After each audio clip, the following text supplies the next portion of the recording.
Hello, and welcome to another video from 3.5 Archive. Today, we're going to be doing our 60-second D&D 3.5 Prestige class review, and we're going to be looking at the Evangelist Prestige class from the Complete Divine Sourcebook.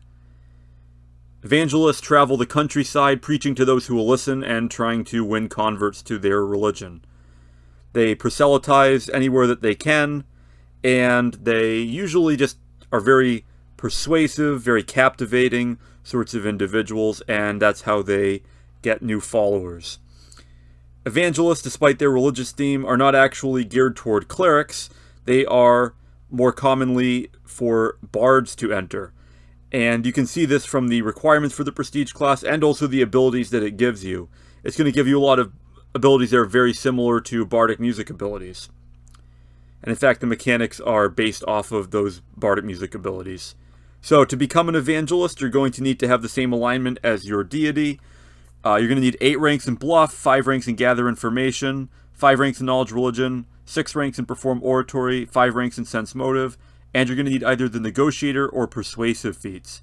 Now these are feats that give you a +2 bonus to 2 skills. There are quite a lot of them, and they're not very good.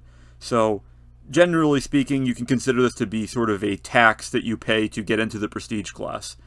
The skills are going to be handy, and if you're playing a bard, you're probably going to have ranks in these already, but it's still a fairly restrictive set of requirements for this Prestige class. You are going to have to jump through some hoops to get into it. Now, it's not the end of the world to need one feat that isn't very helpful to you, so it's not a very difficult Prestige class to get into, but you definitely will have to build your character around it somewhat. You're not going to be able to change your mind at the last minute and qualify for this Prestige class within a level. You're going to need to be planning this out from the beginning.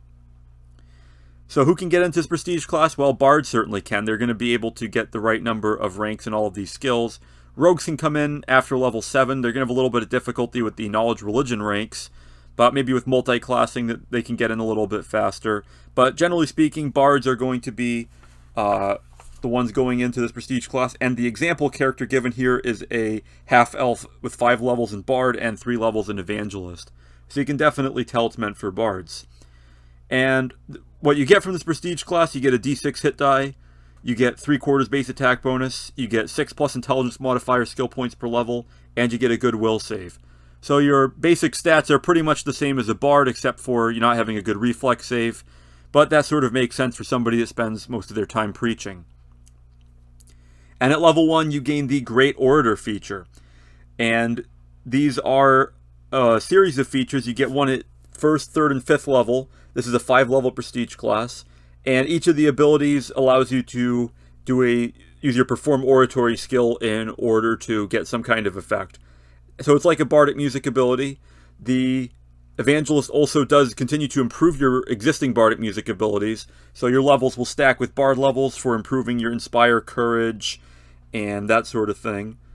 But it's not going to give you any new bard abilities, at least aside from the ones that you get unique to this class. So this is still a good diversion from bard so far. It's going to keep improving the abilities you have, but it has to give features that are worth replacing stuff like suggestion and other such features that you get from bard, as well as spells, because you don't get any spellcasting progression from this Prestige class. So you're giving up 5 levels of bardic spellcasting. Let's see if what it gives you is worth it. So it says that the Great Orator features work similarly to a bardic music ability, but it doesn't tell you how many uses you get per day. You can presume that it works like bardic music, but it's unclear as whether you can use your bardic music uses per day to power this, or if you get more of them or not. So we kind of have to look at the example character here, which is a level 5 bard, level 3 evangelist, and it's bardic music. It says that he can use the bardic music 5 times per day. And for Great Orator, it says he can use the Great Orator special ability 3 times per day. So they're 2 separate pools. You get, 1 use per day per level, so eventually you'll get 5 uses of Great Orator per day. And you'll get 3 different abilities you can use it with. So at level 1, depending on your alignment, you get either Inspire Dread or Inspire Hope.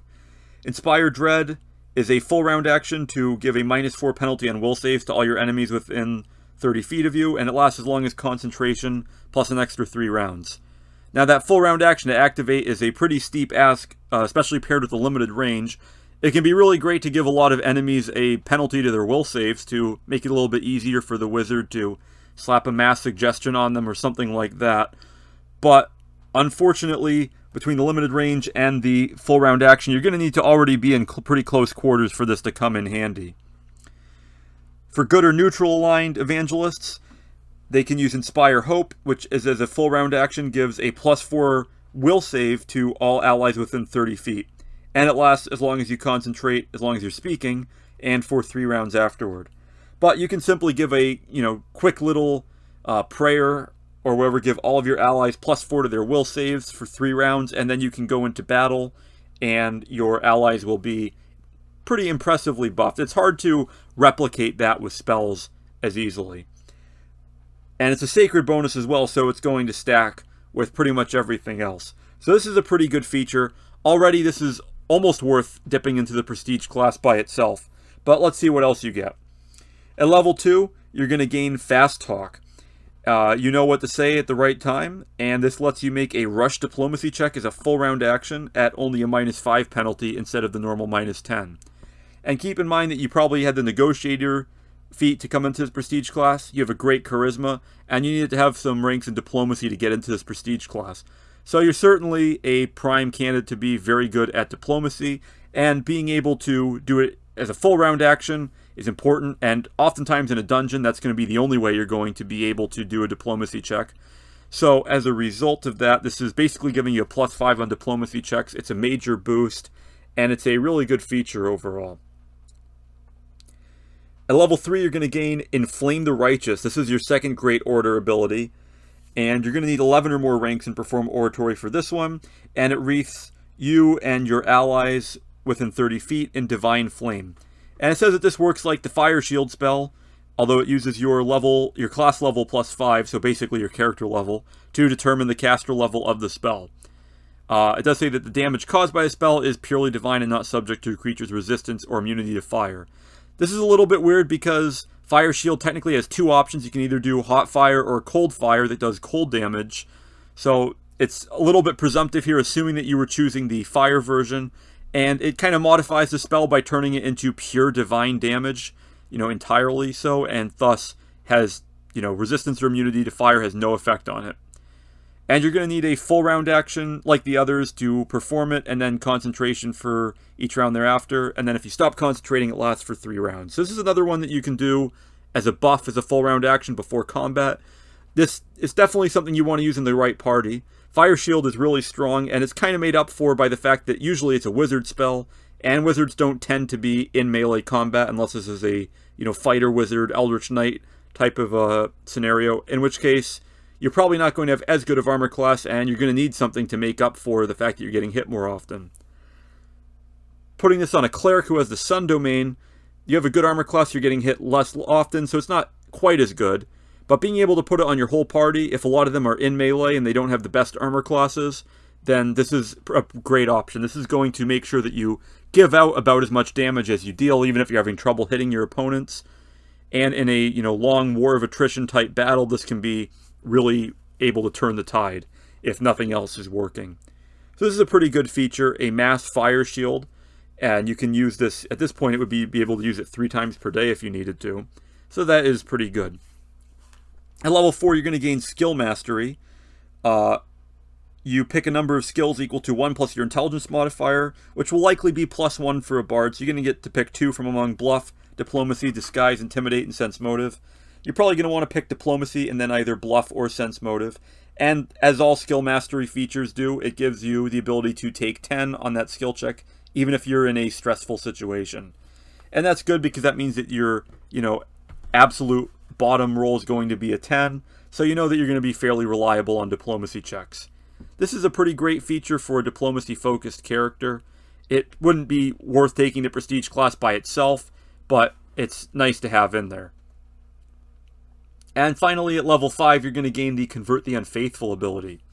This lets you attempt to convert a single enemy within 30 feet using up one of your Great Order uses, and any creature that fails a will save DC 10 plus your class level plus your charisma modifier is going to become charmed by you for a similar duration to the other abilities, and it's going to work like the Charm Monster spell, and they also temporarily assume your alignment and act accordingly.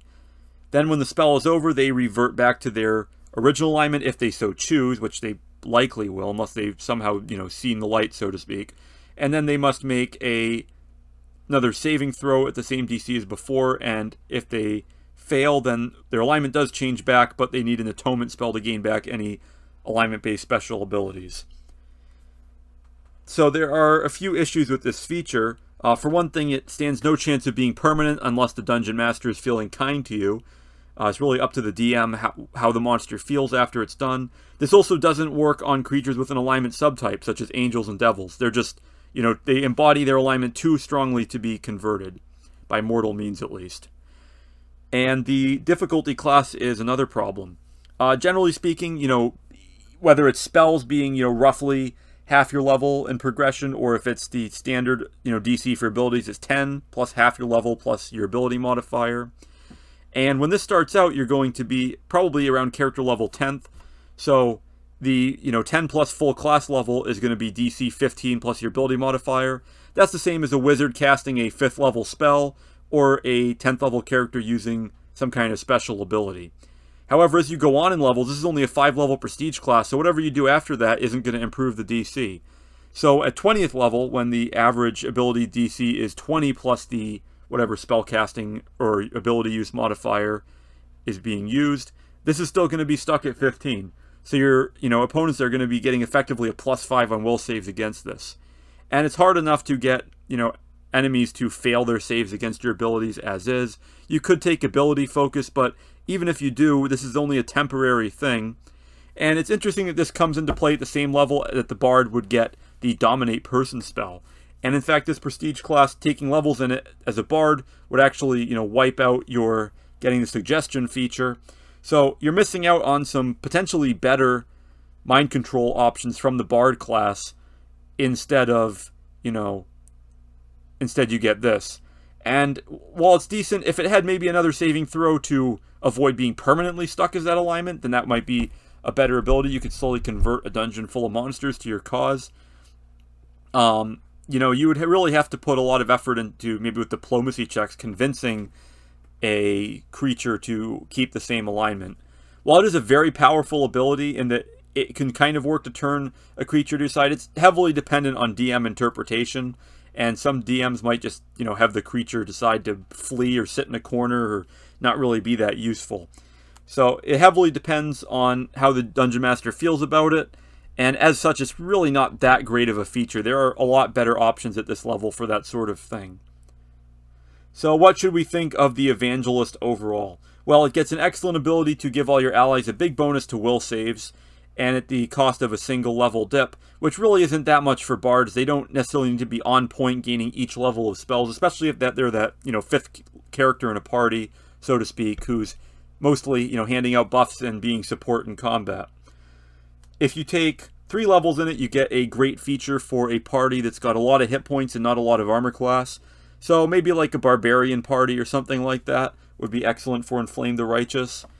And then if you really want to focus on diplomacy, you can go up to 4 levels in this prestige class to get fast talk.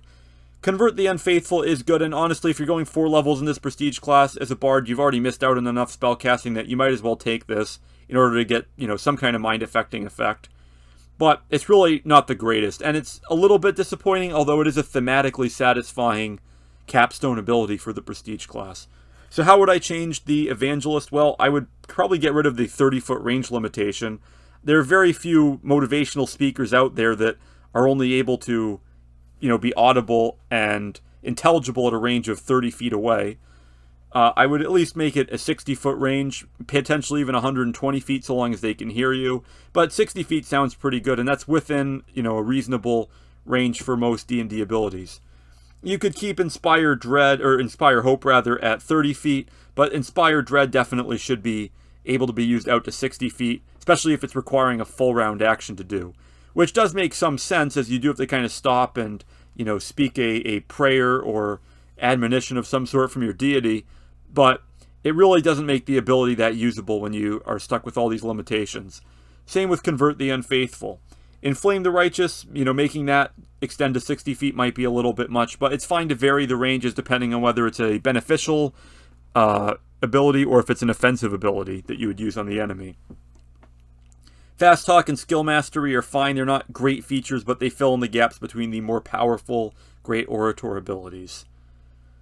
Overall, I would give the Evangelist 4 stars for concept and 3 stars for execution. It's not excellent. If it's something that you want, you can definitely go into it. There are some powerful options there. It's probably at least worth a 1 level dip, but you are giving up quite a bit to get in for that 1 level. So you must really want to have that bonus on will saves. It probably won't come up often enough to really be worth it, as you're going to need to know what you're up against before you employ that ability. If you're going to be up against a monster that has a mind-affecting attack or something like that, or a bunch of spellcasters. But if it's what you want, and if it feels like it fits your character, your campaign, it's a good option for, maybe 1, 3, 4, maybe even 5 levels. Probably either 1, 3, or 5 levels to get those great Orator abilities. And generally speaking, you're probably not going to always want this, but if you're going to be going for those skills anyway and you're willing to give up that 1 feat, it is a good option for a character. So that's going to be about it for this D&D 3.5 Prestige Class review. Please like, share, comment, subscribe, and so on. Thanks for watching, and I will see you next time here on 3.5 Archive.